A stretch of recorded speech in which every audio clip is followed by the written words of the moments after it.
Bismillahirrahmanirrahim. Assalamualaikum warahmatullahi wabarakatuh. Hamidan lillah wa musalliyan ala rasulillah Sayyidina Muhammad ibn Abdillah. La hawla wa la quwata illa billah. Rabbi shrah li sadri wa yassir li amri wahlul 'uqdatam min lisani yafqahu qawli. Allahumma 'allimnal kitaba wa faqihna fid din. Shadaqallahul adzim. Alhamdulillahi rabbil alamin. Sebagai rasa syukur kita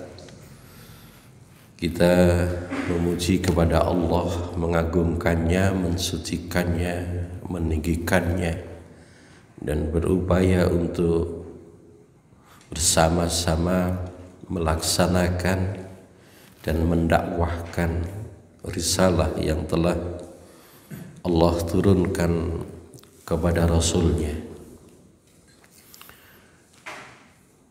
Pagi hari ini atas izin Allah Subhanahu wa ta'ala kita bertemu dalam satu majelis, insyaallah mudah-mudahan memberikan keberkahan kepada kita bersama.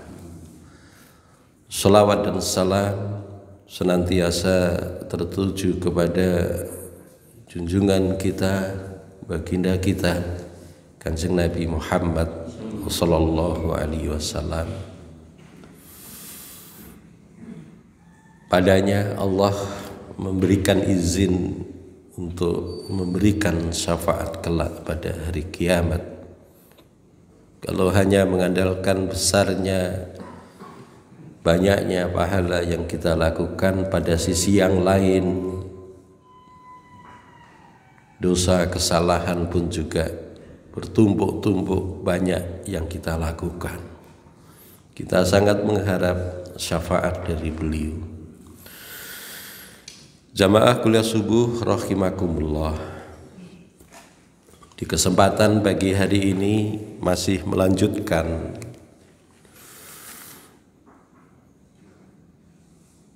kajian surah kita dan juga masih seputar keistimewaan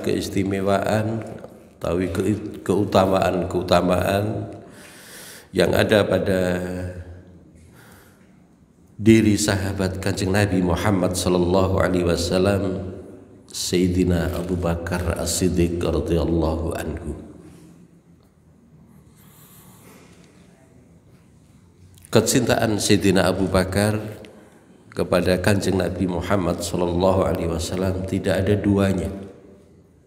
Dan ini yang akan kita kupas kelak nanti atau saat ini.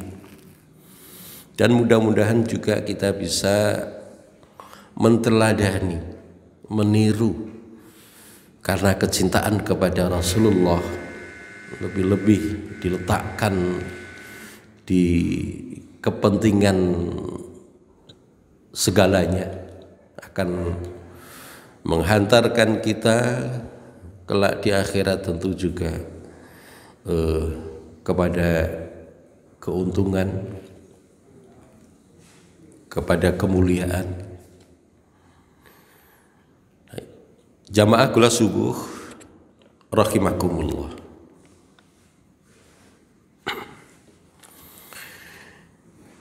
Diungkapkan di dalam satu surah,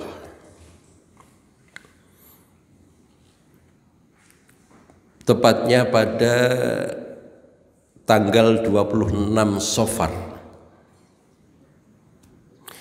menginjak tahun ke-14 kenabian, Kanjeng Nabi Muhammad sallallahu alaihi wasallam, tepatnya hari Kamis, orang-orang Quraisy, terutama pemuka-pemuka kabilah, mereka bermusyawarah mencari cara terbaik di Darun Nadwah. Darun Nadwah, dar itu rumah, Nadwah itu berkumpul, tempat berkumpul atau tempat bermusyawarah. Menurut Imam Al-Mawardi, Darun Nadwah ini itu bangunan yang dibangun pada masa kurang lebih 200 tahun sebelum Kanjeng Nabi Muhammad SAW, pada masa Qusay bin Kilab, kakek buyut Kanjeng Nabi. Bangunan kedua dibangun oleh orang Arab setelah Ka'bah. Darun Nadwah tersebut fungsinya untuk apa? Barangkali muncul pertanyaan seperti itu. Ternyata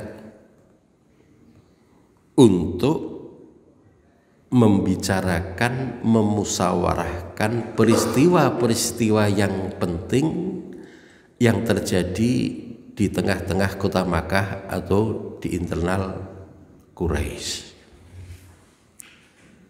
Misalnya terjadi peperangan antar suku. Bagaimana solusi untuk menyelesaikan peperangan antar suku ini terjadi sebelum pra-Islam. Maka dimusyawarahkan di Darun Nadwah tadi itu.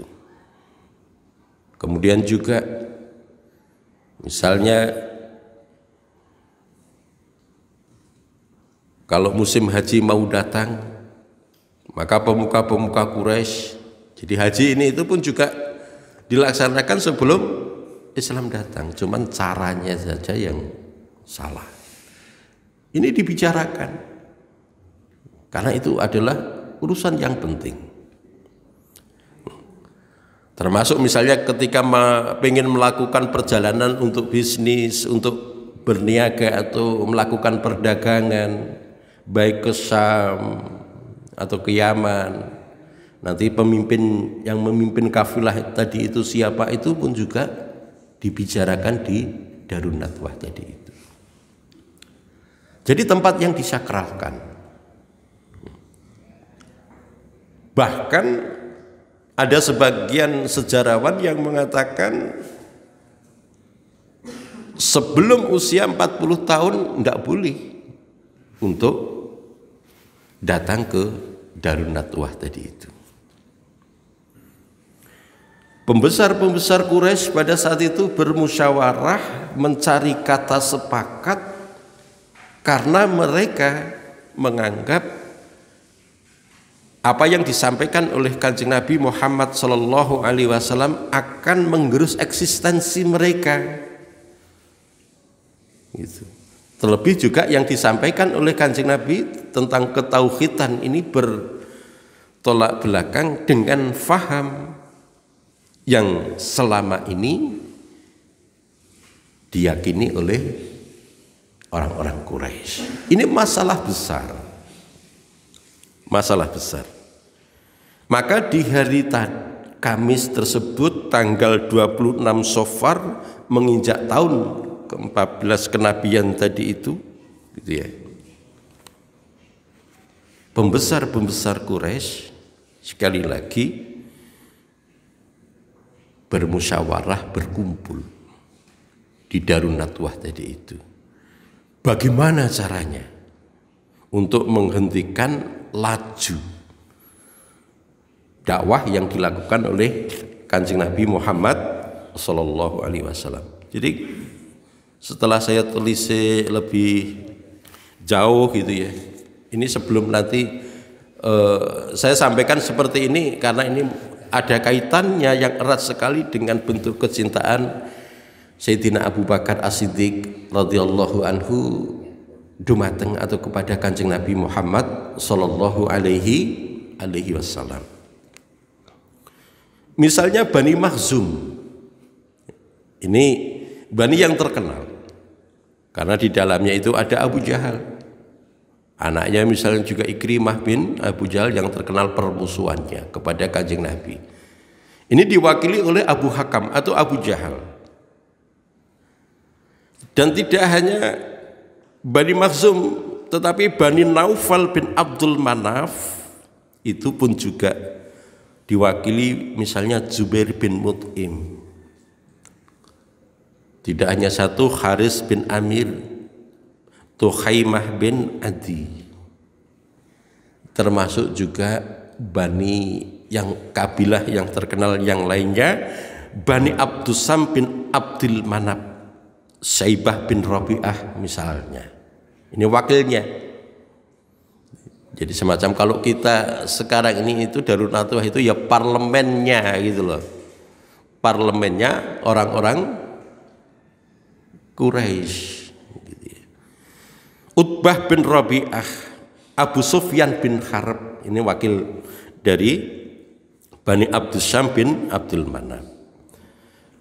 Kemudian juga masih ada lagi Bani Abdudzar yang diwakili An-Nadhar bin Haris, Bani Asad bin Abdul Uzza,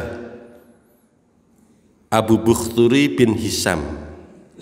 Terus kemudian juga diwakili Zam'ah bin Al-Aswad dan Hakim bin Hisam. Dan tidak hanya itu, Bani Abdul Dar, An-Nadhar bin Haris, Bani Sahm, Nabih bin Hajat dan Munabih bin Al-Hajat. Kabilah-kabilah terkenal yang ada di Mekah atau yang di Quraisy pada saat itu semuanya berkumpul, dan wakil-wakil ini mereka adalah orang-orang terkenal.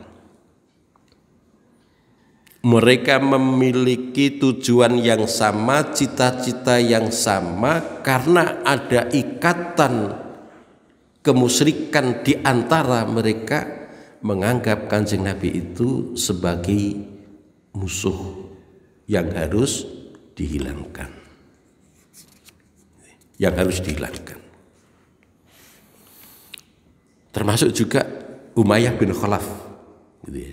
Umayyah bin Khalaf ini dari Bani Jumah. Mereka berkumpul di Darun Nadwah itu. Dan bukan hanya pembesar-pembesar Quraisy, disampaikan oleh di dalam Sirah Ibnu Hisam itu datang laki-laki tua yang berjenggot, menampakkan wajah yang wibawa. Ternyata dia itu iblis gitu. Jadi iblis itu datang ikut bermusyawarah, ikut rapat di Darun Nadwah tadi itu untuk membahas langkah apa yang paling tepat di dalam menghadapi Kanjeng Nabi Muhammad sallallahu alaihi wasallam. Orang-orang pemuka-pemuka Quraisy tadi itu masih asing. Siapakah Bapak datang kemari? Kami laki-laki dari Najd. Ini pengakuannya kayak begitu. Yang sebenarnya dia itu iblis. Iblis. Gitu ya.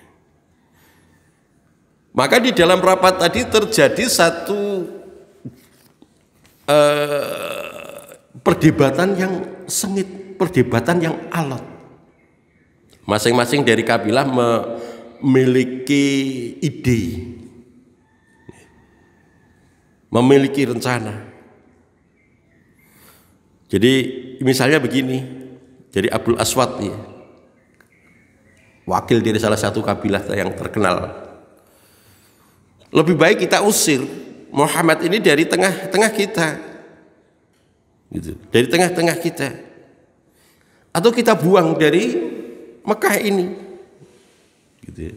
Itu habis perkara. Bukankah yang kita khawatirkan ini itu apa yang disampaikan oleh Muhammad? Udah kita usir, kita buang dari tengah-tengah kita ini, dari Mekah ini, kita habis perkara gitu. Masuk akal, kayaknya masuk akal. Tapi iblis itu ternyata pinter. Jadi kalau misalnya ini ya, ada orang pinter dibandingkan iblis, itu lebih pinter iblis itu. Karena apa? Karena pengalaman. Dia hidupnya panjang dan pengalamannya itu banyak itu menghadapi iblis yang berupa orang tua yang memiliki wibawa yang dari Najd tadi, ketika mendengar usulan dari Abul Aswad tadi menimpali. Cara kayak begitu itu bukan cara yang tepat. Gitu. Kenapa saya katakan bukan cara yang tepat? Kita tahu sendiri bahwa ketika Muhammad menyampaikan sesuatu itu seolah-olah orang itu akan tersihir. Oke, Muhammad bisa keluar atau kita usir dari Mekah ini, tapi ketika Muhammad menginjakkan masih berada di dalam perkampungan Arab ini dan Muhammad menyampaikan apa yang selama ini ia sampaikan, yang itu seolah bisa menyihir orang lain, maka akan mendapatkan dukungan dari orang di tempat tadi itu. Maka lama-lama pun juga Muhammad akan memiliki pengikut. Cara kayak begitu bukan cara yang tepat gitu. Akhirnya mentah. Artinya apa? Yang disampaikan oleh Abul Aswad tadi mentah. Kemudian ada wakil dari ini, dari satu kabilah yang menyampaikan gini, yang bernama Abu Al-Bukhturi. Udahlah, menurut saya Muhammad itu kita kurung, kita kerangkeng di dalam kerangkeng besi, kita kunci pintunya, itu sudah habis perkara. Maka dia pun juga tidak akan bisa berinteraksi dengan orang-orang sekelilingnya, sahabatnya pun juga tidak bisa berinteraksi dengannya. Kenapa Abu Al-Bukhturi tadi melakukan kayak gini? Karena model seperti ini itu sering digunakan oleh orang-orang Quraisy ketika menghukum kepada si fulan atau si siapa yang dirasa itu tidak selaras dengan mereka. Gitu. Ternyata itu juga dimentahkan lagi oleh iblis tadi itu. Cara seperti itu pun juga tidak tepat. Kalian tahu sendiri, sahabatnya Muhammad ini itu sudah banyak, pengikutnya itu sudah banyak. Kalau dia tahu, pengikutnya, sahabatnya ini tahu Muhammad kita kerangkeng, maka mereka akan bersama-sama untuk membebaskannya.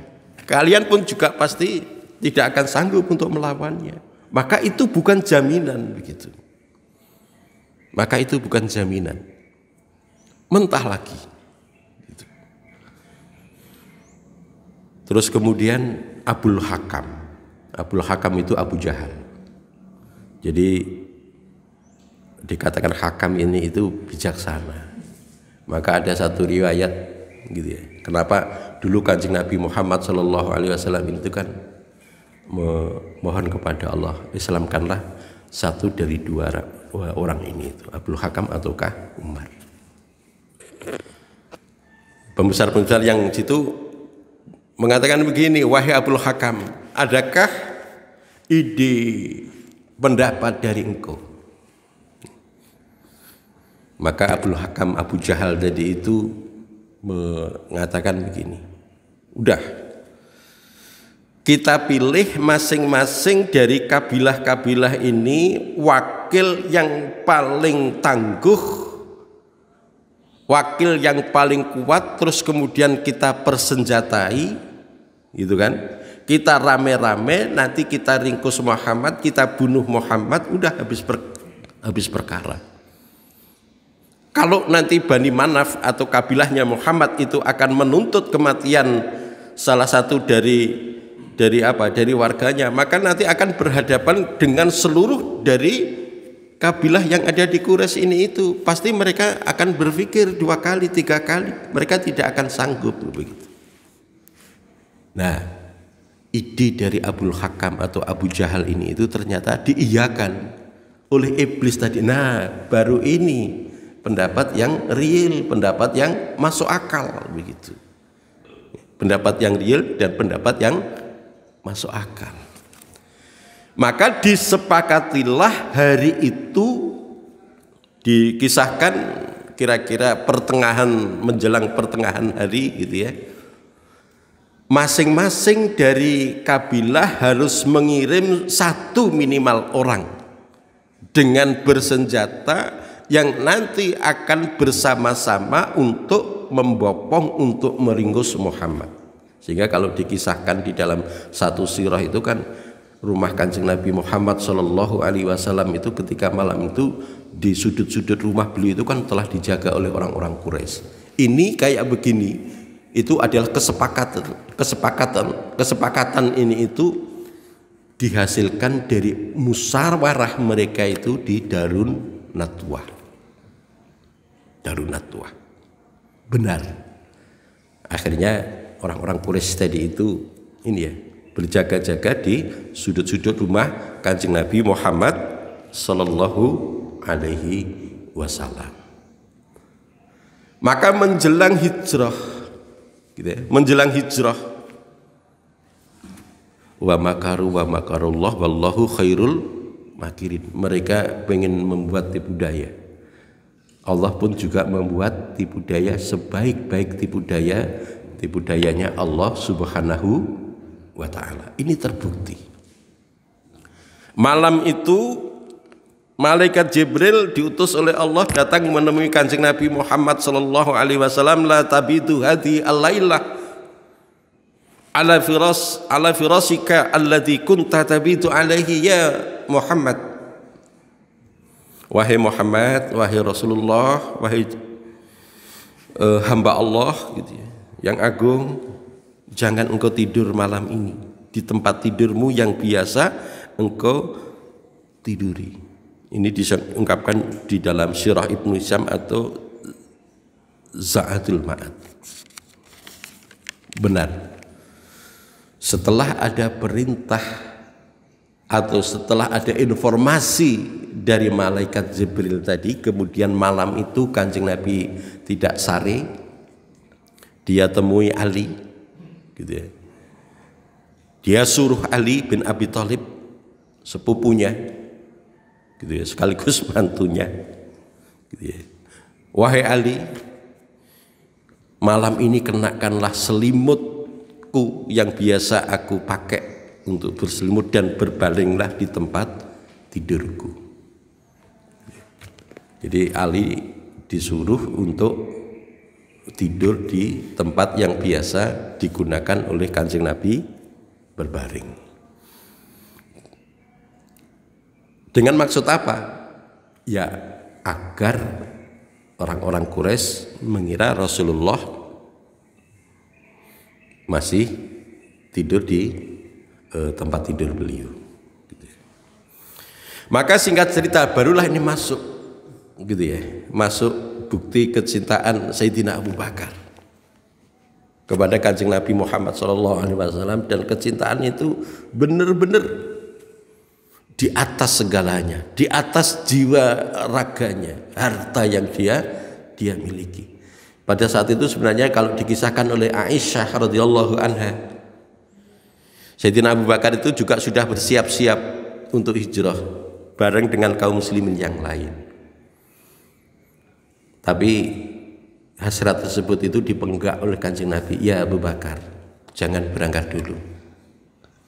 Belum ada perintah dari Allah engkau untuk berangkat.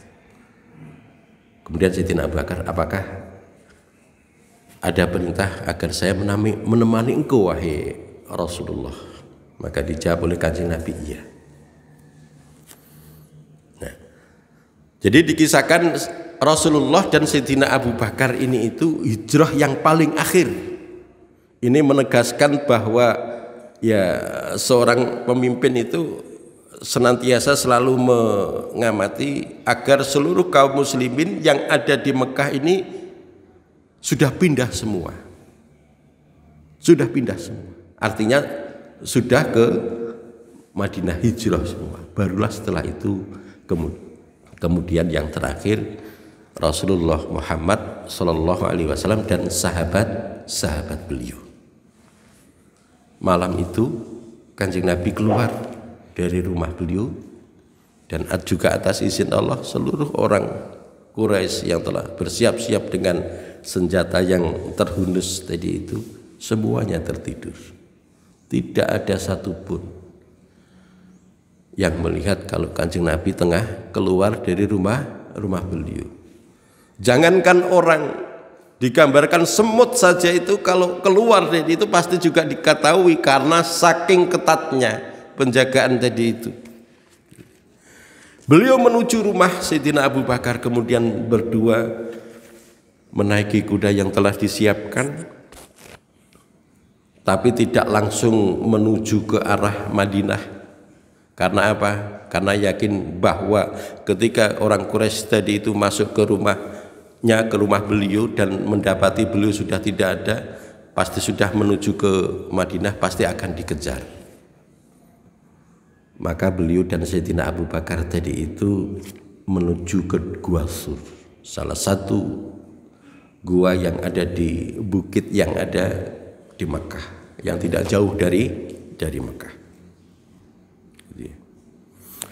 Betul, orang-orang Quraisy ketika menyadari bahwa Rasulullah sudah tidak ada dan tidak ada satupun yang tahu kapan jam berapa keluarnya, kemudian mereka menelusuri setiap tempat, baik itu bukit, gunung, gua-gua yang ada di seluruh Mekah tadi itu, termasuk juga di Gua Sur tadi itu. Nah, ini kisah-kisah yang sangat mengharukan. Jadi pada saat itu Sayyidina Abu Bakar ini mendengar, ya secara otomatis juga Kanjeng Nabi, suara langkah yang tidak hanya satu orang. Langkahnya tadi itu terdengar, gitu ya. Pasti ini itu pembesar-pembesar kabilah Quraisy tadi yang ingin mencari, menuju ke Gua Sur. Ke Gua Sur. Sayyidina Abu Bakar sangat khawatir, wajar. Ketika melihat berada di gua dan tidak ada tempat lagi yang bisa untuk lari, digunakan untuk lari, pasti akan tertangkap. Melihat kekhawatiran, ketakutan yang ada pada Sayyidina Abu Bakar tadi itu, Kanjeng Nabi, ya Abu Bakrin, ma dhannuka bi isnaini Allahu salisuhuma. Wahai Abu Bakar, apakah engkau mengira kita ini tuh hanya berdua? Tidak. Kita itu tidak berdua. Ada yang ketiga, dan yang ketiga ini itu adalah Allah. Allah lah yang akan menolong kita, Allah lah yang akan memberikan perlindungan kepada kita. Ternyata benar. Seandainya mereka itu nginguk gini aja, itu sudah kelihatan, karena gua tidak terlalu dalam. Tapi seketika setelah Kanjeng Nabi dan Sayyidina Abu Bakar berada di Gua Sur tadi itu, Allah menghendaki mulut gua tadi itu tiba-tiba dibuat rumah oleh laba-laba. Maka orang mengira tidak mungkin berada di dalam gua. Kalau berada dalam gua tentu rumah laba-laba ini itu akan rusak, gitu. Inilah cara Allah menyelamatkan hambanya, melindungi hambanya. Itu. Nah. Dan disebutkan juga di dalam perjalanan menuju ke Gua Sur tadi, seperti yang diungkapkan oleh Abul Qasim Al-Baghawi dari jalur Ibnu Malikah, lima kharaja huwa Abu Bakrin ila Sur wa ja'ala Abu Bakar yakunu amamun Nabi marratan wa khalfuhu marratan wa sa'alahu an-nabiyyu an dzalik wa qala idza kuntu khalfaka khasyaitu an tu'tiya min amamika wa idza kuntu amamaka khasyitu an tu'tiya khalfaka. Jadi disebutkan oleh Imam Al-Baghawi di dalam kitab beliau, ketika kedua hamba Allah, Kanjeng Nabi dengan Sayyidina Abu Bakar menuju Gua Sur tadi itu, kadang Sayyidina Abu Bakar itu berjalan di depan Nabi, kemudian pindah ke belakang, kemudian pindah ke depan lagi, pindah ke belakang lagi gitu. Melihat apa yang disampaikan dilakukan oleh Sayyidina Abu Bakar itu, Kanjeng Nabi itu bertanya, kok engkau melakukan kayak gitu, itu maksudmu itu apa gitu, maksudmu apa? Maka dijawab oleh Sayyidina Abu Bakar, jika aku di belakang benar-benar aku sangat khawatir wahai Rasulullah, wahai utusan Allah gitu ya, wahai junjung aku, nanti itu ada musuh yang datang dari depan yang itu akan menyerangmu, maka aku langsung ke depan. Nah ketika aku depan pun juga aku takut nanti tiba-tiba ada musuh yang datang dari arah belakang, tiba-tiba nanti menangkapmu. Jadi saking cintanya itu kayak begitu, melindungi Kanjeng Nabi dalam perjalanannya. Pernah juga disampaikan ketika sudah sampai di Gua Thur tadi itu, Sayyidina Abu Bakar mengatakan, ya Rasulullah, jangan penjenengan masuk dulu, biar aku dulu yang masuk. Kalau nanti ada apa-apa, biar akulah yang akan menanggungnya, bukan engkau wahai Rasulullah. Dipenggak dulu Kanjeng Nabi tadi itu, tidak boleh masuk di gua tadi itu. Karena apa? Karena kalau di masyarakat di Arab itu kayak gitu kan, ya ada hewan-hewan yang berbahaya, yang berbisa, apalagi itu gua gitu ya. Jadi ular-ular berbisa gitu. Masuklah Sayyidina Abu Bakar terlebih dahulu, Kanjeng Nabi diminta untuk tidak masuk dulu. Di dalam gua dibersihkan oleh Sayyidina Abu Bakar, disapu, dibersihkan. Lubang-lubang yang sekiranya di situ peluang akan adanya hewan-hewan yang nanti itu bisa menyat, ditutupi. Ternyata kurang tutup, kemudian disobeklah kain yang diriatkan itu adalah dari baju yang dipakai oleh Sayyidina Abu Bakar untuk nyumpeli lubang-lubang tadi itu. Sekiranya sudah masuk, sekiranya sudah aman, kemudian wahai Rasulullah, sekarang sudah bersih, sudah aman, masuklah. Kanjeng Nabi masuk. Sayyidina Abu Bakar melihat Kanjeng Nabi itu agak lelah, wahai Rasulullah, silahkan engkau tidur, engkau istirahat wahai Rasulullah. Maka Sayyidina Abu Bakar tadi itu di pangkuannya, jadi Kanjeng Nabi ini itu adalah mustaqaq ya, jadi ini berada di pangkuan Sayyidina Abu Bakar. Rasulullah tertidur, pulas begitu, pulas gitu. Pada saat itu Sayyidina Abu Bakar tadi itu masih ada satu lubang, kakinya tadi itu digunakan untuk menutup lubang itu, ternyata ada ular. Ini kan terkenal gitu ya. Digigitlah kaki Sayyidina Abu Bakar tadi itu, rasa sakit, demikian sakit, tapi Sayyidina Abu Bakar ini itu tidak berteriak, tetap dia tahan. Karena apa? Khawatir mengganggu istirahatnya Kanjeng Nabi Muhammad Sallallahu Alaihi Wasallam. Saking sudah tidak tahannya, kemudian air matanya tadi itu menetes. Kanjeng Nabi itu menetes ke pipi Kanjeng Nabi. Bangunlah Kanjeng Nabi. Ada apa wahai sahabatku? Adakah sesuatu? Apakah engkau merasa getun? Tidak wahai Kanjeng Nabi. Aku menangis ini karena kakiku itu tersengat. Ternyata yang menyengat tadi itu adalah ular yang sangat berbisa. Maka dikisahkan pada saat itu diludailah kaki yang disengat tadi seketika atas izin Allah, kemudian sembuh. Ini ibu-ibu, bapak-bapak, satu contoh saja. Jadi bagaimana dekatnya cintanya Sayyidina Abu Bakar tadi itu kepada Kanjeng Nabi Muhammad Sallallahu Alaihi Wasallam, sehingga Sayyidina Umar itu begini mendengar kisah tadi, karena Sayyidina Umar pada saat itu sudah sampai di Madinah gitu. Jadi ngelem lah istilahnya kalau bahasa kita itu ya, malam itu ya.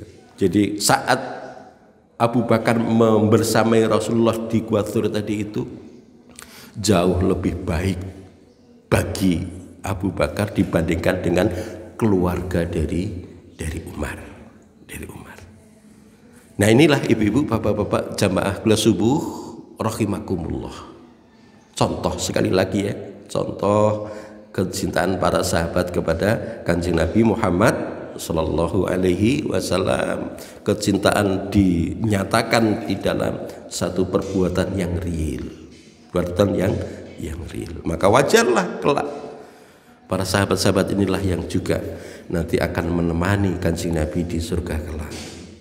Nah, maksud kami menyampaikan contoh yang seperti ini, marilah pada diri kita yang sudah tertanam juga kecintaan kepada Kanjeng Nabi ini itu kita pupuk terus gitu ya, kita sirami terus, kita tingkatkan terus sehingga benar-benar Kanjeng Nabi untuk pada diri kita itu adalah di atas segala-galanya.